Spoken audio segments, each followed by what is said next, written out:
គោរពនឹងសូមជម្រាបសួរពុកម៉ែបងប្អូនសូមស្វាគមន៍មកកាន់ការឲ្យទុំរុយឆ្នោតយួនប្រចាំថ្ងៃទាំងអស់គ្នាសម្រាប់ថ្ងៃទី26 ខែ 8 ឆ្នាំ 2026 សម្រាប់ថ្ងៃនេះដែរអេដមីនក៏មានតម្រុយឆ្នោតពិសេសនឹងលេខច្បាស់សម្រាប់ចែកជូនពុកម៉ែបងប្អូនយកទៅធ្វើការផ្សងសំណាងផងដែរសូមឲ្យហេងចាក់ត្រូវគ្រប់គ្នាមុននឹងឈានដល់ការឲ្យតម្រុយអេដមីនក៏សូមចិត្តបងប្អូនទាំងអស់គ្នាសូមជួយចុច like និងជាវឲ្យអេដមីនម្នាក់មួយផង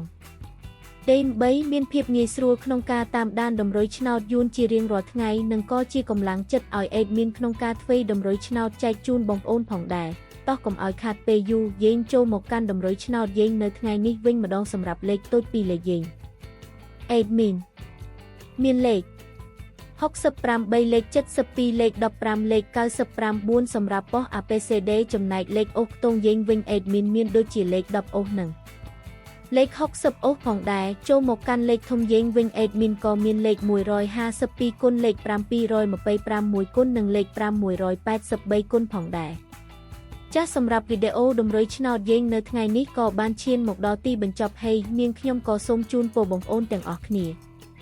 ដែលស្រឡាញ់និងចូលចិត្តលេខអេដមីនយកទៅធ្វើការផ្សងសំណាងសូមជូនពរឲ្យមានសំណាងល្អមានលាភមានជ័យហេងចាក់ត្រូវគ្រប់គ្នាសូមអរគុណសូមជម្រាបលាជួបគ្នានៅថ្ងៃស្អែកបន្ត